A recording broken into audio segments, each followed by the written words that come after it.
Bonjour, c'est la chaîne YouTube spécialisée dans la critique politique. La date d'aujourd'hui est le mercredi 19 avril 2023. Tous les mercredis, des manifestations de la demande ont lieu en Corée et à Séoul. C'est déjà la 1592e manifestation, plus de 30 ans. La raison de la manifestation de la demande est qu'au cours de la Seconde Guerre mondiale, les femmes asiatiques ont été enlevées de force par l'esclave sexuel, attirées et traînées de force ou employées.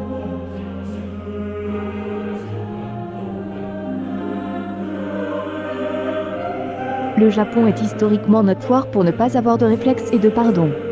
Donc je ne me suis toujours pas excusée pour les crimes sexuels de guerre passée. Pourquoi le Japon est-il si insensible aux crimes sexuels ? Aujourd'hui, nous allons prendre le temps de vous informer de la situation spécifique basée sur les données de l'étude Yuanbu de l'armée japonaise et les données du bureau de l'éducation de Gyeongsang-namdo, produite en 2012 par le ministère de l'égalité des sexes et de la famille.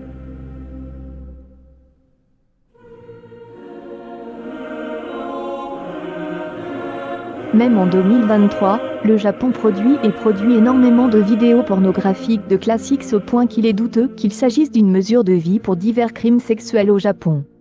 Les vidéos, les dessins animés et les magazines que l'on trouve facilement dans les coins pour adultes, les salles PC, les grands magasins et les dépanneurs sont inondés de viols, dont le sexe familial, le viol d'une femme, l'enlèvement d'une enseignante, le viol d'une belle-mère, etc. C'est pourquoi, parmi eux, beaucoup de vidéos représentant le corps d'une femme comme des toilettes produisant un désir sexuel sont produites et distribuées par le Japon.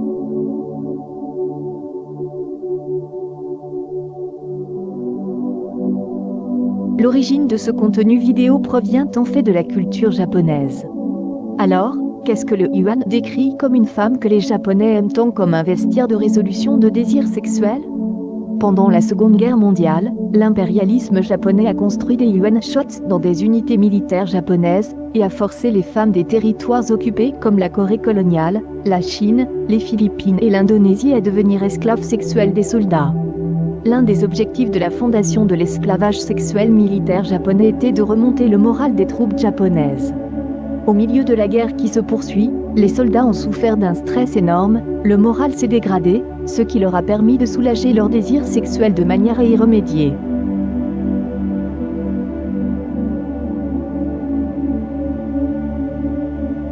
Mais surtout, l'objectif fondamental était de prévenir les agressions sexuelles commises par les troupes japonaises dans les territoires occupés. L'armée japonaise a causé de nombreux problèmes, dont le pillage, l'incendie criminel et la violence sexuelle dans les territoires occupés, qui ont fait exploser des sentiments anti-japonais chez les habitants.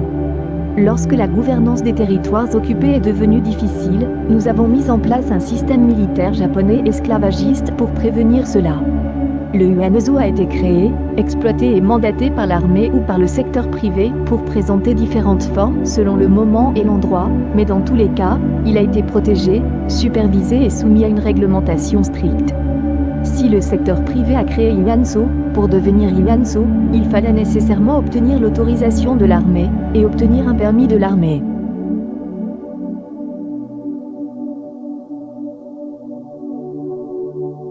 Les femmes du monde entier pourraient être agressées sexuellement par les Japonais, kidnappées ou emprisonnées si elles envahissent ou stationnent à l'avenir. Il y a deux formes de mobilisation forcée.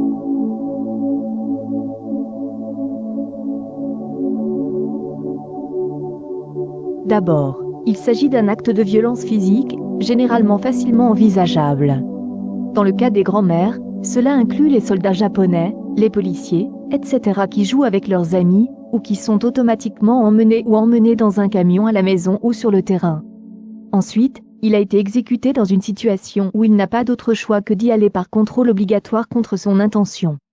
En d'autres termes, il s'agit d'un cas où l'armée japonaise est devenue esclavagiste à cause de la traite des êtres humains, de l'enlèvement et de la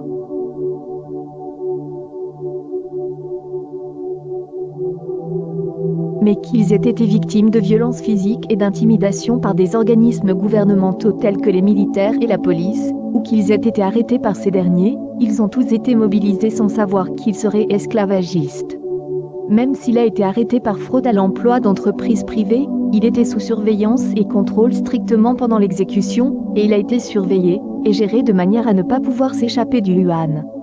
En d'autres termes, la mobilisation des esclaves japonais est considérée comme ayant été entraînée par la violence physique, par la fraude à l'emploi ou par la traite des êtres humains, ou encore par la mobilisation forcée. Comment était la vie d'esclaves sexuels de l'armée japonaise ?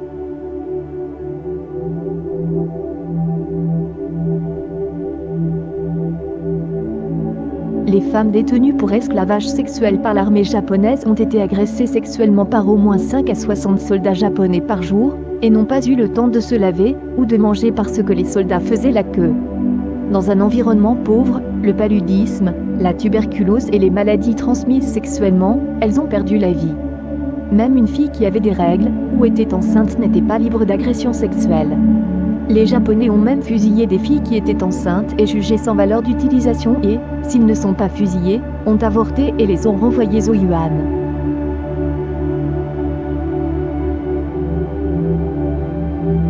La valeur de l'esclavage sexuel japonais a été déterminée uniquement en fonction de l'utilisation militaire. Elles n'ont pas pu quitter le Yuan à volonté, et ont été privées de la liberté de circulation de base. L'armée a fourni des outils d'hygiène et des examens réguliers du médecin militaire pour les Yuan, a dû respecter strictement les règles d'hygiène et de propreté fixées par l'armée, et respecter les règles du Yuan. Les Yuanites militaires ont reçu l'ordre de faire régulièrement rapport à l'armée, et même les mouvements de Yuan ont été effectués par ordre de l'armée.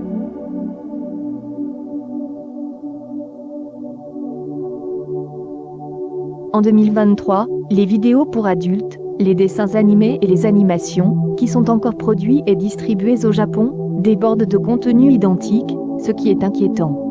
Parce qu'il n'y a aucune loi qui interdit au Japon de commettre de tels crimes sexuels à l'avenir. Quand le Japon a perdu la guerre, les Yuan japonais ont été abandonnés. L'armée japonaise les a abandonnés sur le champ de bataille et les a rassemblés et tués de peur que cela ne soit révélé plus tard.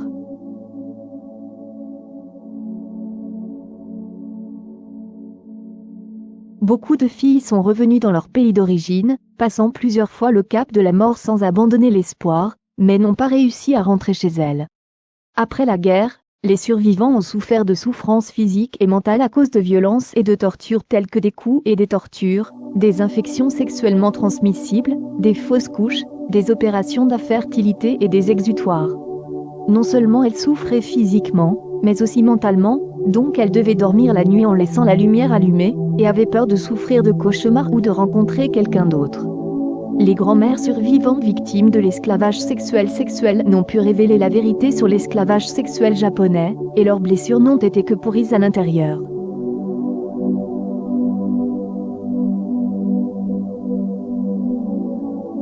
C'est le professeur Yunjian Okei qui s'intéresse à la question de l'esclavage sexuel dans l'armée japonaise.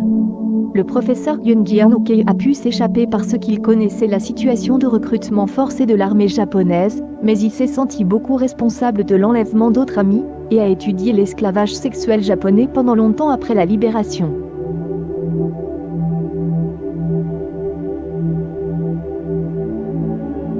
Le problème de l'esclavage sexuel japonais a été révélé pour la première fois au monde par le professeur Yunjian Okei lors du séminaire sur les femmes et le tourisme et la culture en 1988. Par la suite, le 16 novembre 1990, 37 groupes de femmes, dont la Fédération coréenne des femmes de l'Église, qui s'intéressait au problème de l'esclavage sexuel japonais, se sont réunis pour former le Conseil coréen de lutte pour le problème de l'esclavage sexuel japonais.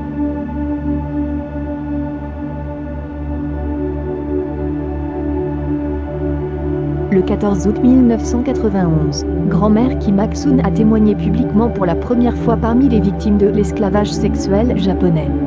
Le 6 décembre de la même année, 2 autres victimes ont été portées en appel contre le gouvernement japonais pour réparation des dommages. Grâce à ce procès, la communauté internationale a commencé à s'intéresser à la question de l'esclavage sexuel dans l'armée japonaise. Actuellement, le gouvernement japonais Kishida est en train de construire une ligne expansionniste pour la région de l'Asie du Nord-Est. Le Japon, qui ne réfléchit pas au passé, n'admet pas les crimes du passé et force le peuple japonais à introduire une fausse histoire, est très susceptible de commettre le même crime à l'avenir.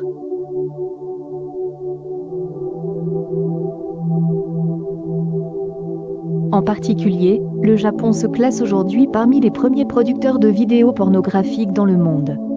Et parmi les vidéos pornographiques de classiques pour adultes, beaucoup d'hommes déguisés en soldats japonais dans le passé ont peur d'exploiter sexuellement les femmes.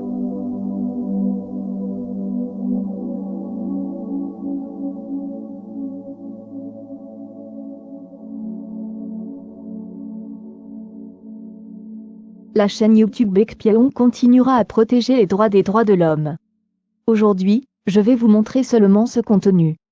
La prochaine fois, je vous dirai la vérité en me basant sur d'autres recherches.